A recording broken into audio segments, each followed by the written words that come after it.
திருச்சிற்றம்பலம். அனைவருக்கும் அன்பான இனிய வணக்கங்கள் பல. இன்னைக்கு நம்ம ஆயில்ய நட்சத்திரத்துல பிறந்தவாளுக்கு தேவையான விஷயங்கள் என்னென்ன அப்படிங்கிறத பத்தி சிந்தனை பண்ண போறோம். ஆயில்ய நட்சத்திரத்துக்கு தேவதை யாரு, வேதத்துல என்ன சொல்லியிருக்கா, அந்த தேவதையை எப்படி நம்ம பிரார்த்தனை பண்ணணும், அப்படி பிரார்த்தனை பண்றதுனால அவளுக்கு அடையக்கூடிய விஷயங்கள் என்னென்னலாம் பாசிட்டிவா வரப்போறது, இதெல்லாம் பத்தி இன்னைக்கு நம்ம அனலைஸ் பண்ண போறோம்.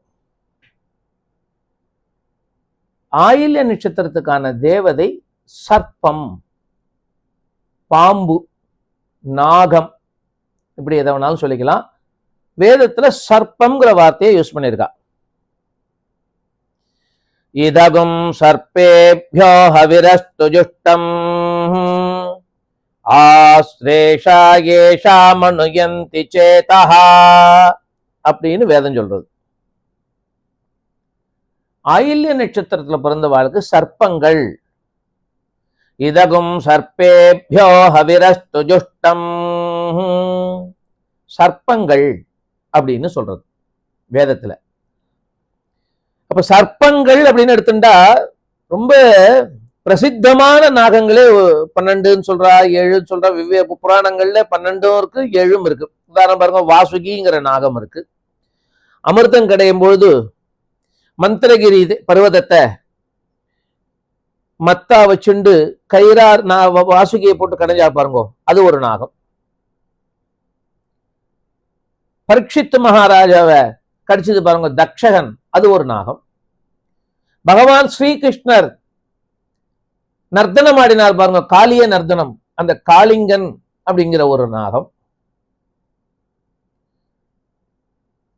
இது போல ஏகப்பட்ட நாகங்கள்ல புராண இதிகாசத்துல பிரசித்தமான நாகங்களாக 7 12 சொல்லியிருக்கா. திருதராஷ்டிரன் கூட ஒரு நாகம் இருக்கு. இந்த நாகங்களுக்கெல்லாம் சேஷன் ஒண்ணு இருக்கு, ஆதிசேஷன் ஒண்ணு இருக்கு. சேஷன் ஆதிசேஷனும் வித்தியாசம் இல்லைனாலும் பிரிச்சு காமிச்சிருக்கா. இந்த நாகங்களுக்கெல்லாம் எல்லாம் அதிபதியா, இந்த நாகங்களுக்கெல்லாம் அதிபதியா இருக்கக்கூடிய நாகராஜா யாருன்னா சேஷன்.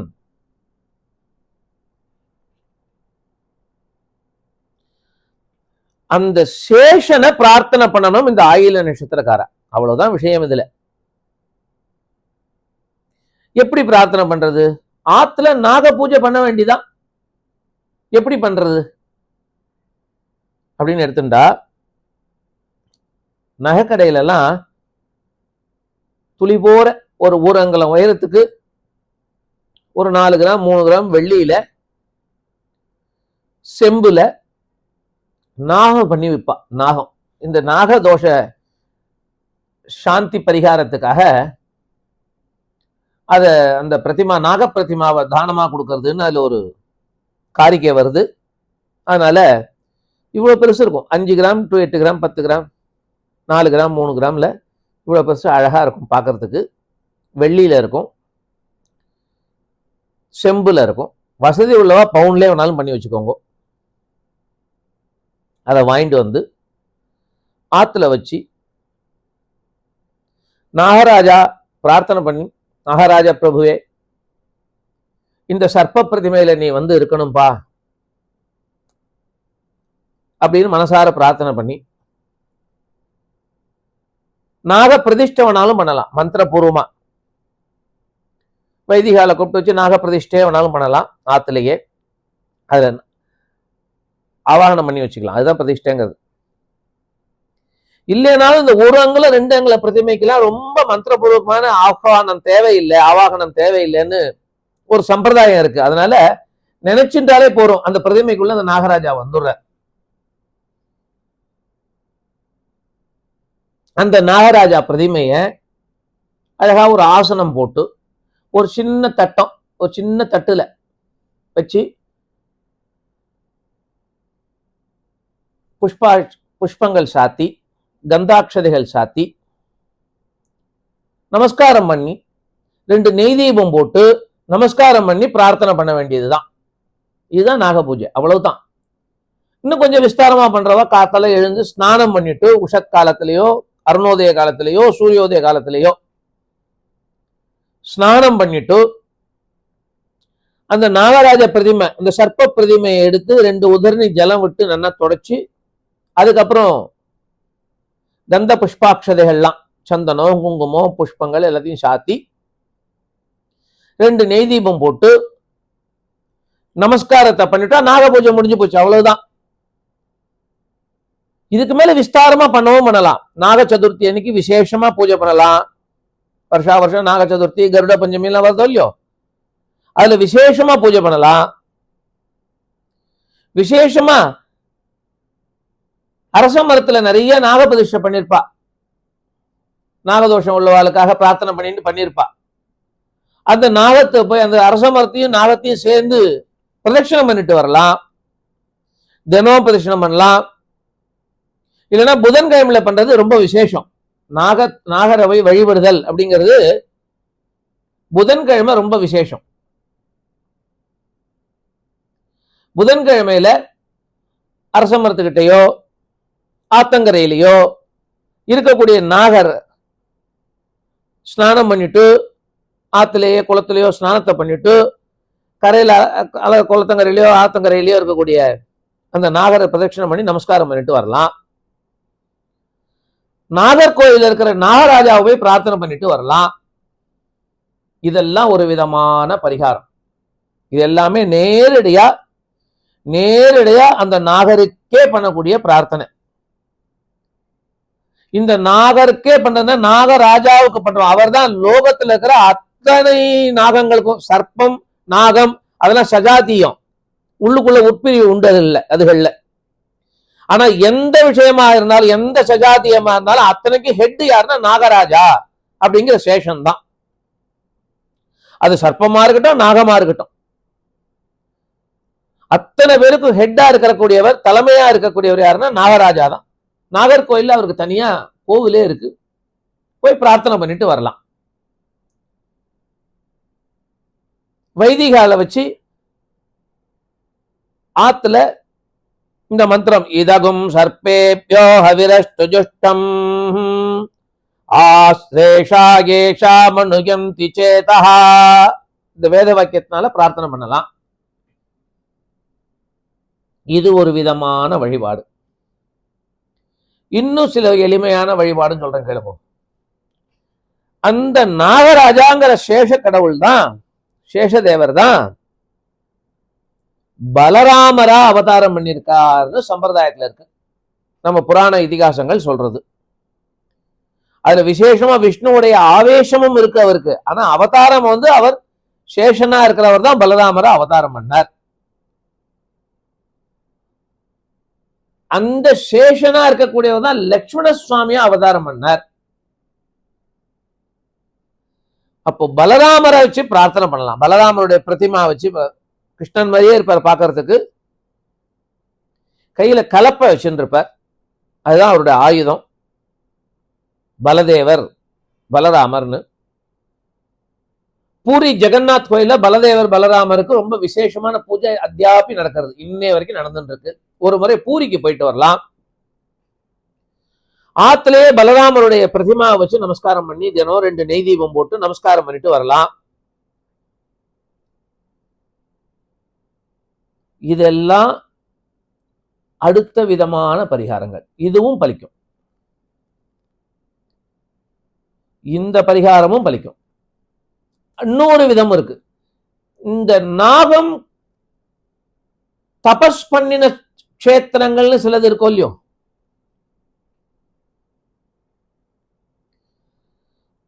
நாகதோஷ நிவர்த்திக்கான சில கஷேத்திரங்கள் திருப்பாம்புரம்னு இருக்கு, திருநாகேஸ்வரம்னு இருக்கு, கும்பகோணத்துல நாகேசமுடையார் கோயில் இருக்கு, சீர்காழியில நாகேசமுடையார் கோயில் இருக்கு. இந்த மாதிரி அந்த சேஷ தேவர் பிரார்த்தனை பண்ணின ஸ்தலங்கள்னு சிலது இருக்கும் இல்லையோ, அங்க போயும் பிரார்த்தனை பண்ணலாம். அப்படி பிரார்த்தனை பண்ணி இந்த சர்ப்பத்தினால ஏற்படக்கூடிய தோஷம் நிவர்த்தியாகி அவ வாழ்க்கையில ரொம்ப அற்புதமா வாழ்ந்துட்டு இருக்காங்கிறது ஒரு வரலாற்று விஷயம். திருமருகல் கோவில்ல நடந்த விஷயம்.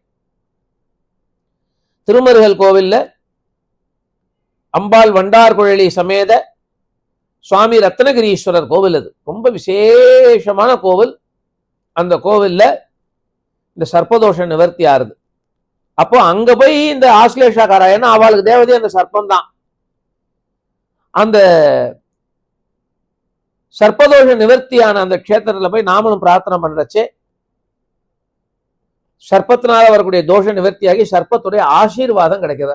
ஆயில்ய நட்சத்திரக்காரா அவசியம் பார்க்க வேண்டிய ஒரு சிவன் கோவில், தரிசனம் பண்ண வேண்டிய ஒரு சிவன் கோவில் எதுனா திருமருகல் தான். ஞானசம்பந்த பெருமானார் சடையா எனுமால் சரண்ணி எனுமால் விடையா எனுமால் வெறுவா விழுமால் மடையார் குவளை மலரும் மருகல் உடையாய் தகுமோ இவளுள் மெலிவே சிந்தா எனுமால் சிவனே எனுமால் முந்தா எனுமால் முதல்வா எனுமால் கொந்தார் குவளை குலவும் மருகல் எந்தாய் தகுமோ இவள்வே சரவே. ரொம்ப உருக்கமான ஒரு நிகழ்ச்சியில, ஒரு நிகழ்வுல ஞானசம்பந்த பெருமானார் இந்த பதிகத்தை பாடி சர்ப்பதோஷத்தை நிவர்த்தி பண்ணி ஒரு தம்பதிக்கு கல்யாணம் பண்ணி வச்சார். அதனால சர்ப்பத்தினால, சர்ப்பதோஷத்தினால, நாகதோஷத்தினால ஒருத்தருக்கு கல்யாணம் தடைபடுறதுன்னா 2ஆம் இடத்திலேயோ 7ஆம் இடத்திலேயோ அஷ்டமஸ்தானத்திலேயோ ராகு கேதுக்கள் இருந்தா அது நாகதோஷம், சர்ப்பதோஷம். அந்த மாதிரி இருக்கிறவர்களுக்கு திருமணமானது கொஞ்சம் தாமதமாறுது. இல்ல சில சமயம் திருமணத்துல சந்தோஷம் இல்லாம போறது, சில சமயம் திருமணமானது ரத்த ஆயிடுறது. இந்த மாதிரியான விஷயங்கள் இருக்கிறவாளுக்கு நான் சொல்லக்கூடிய பரிகாரம் இந்த திருமருகல் தான்.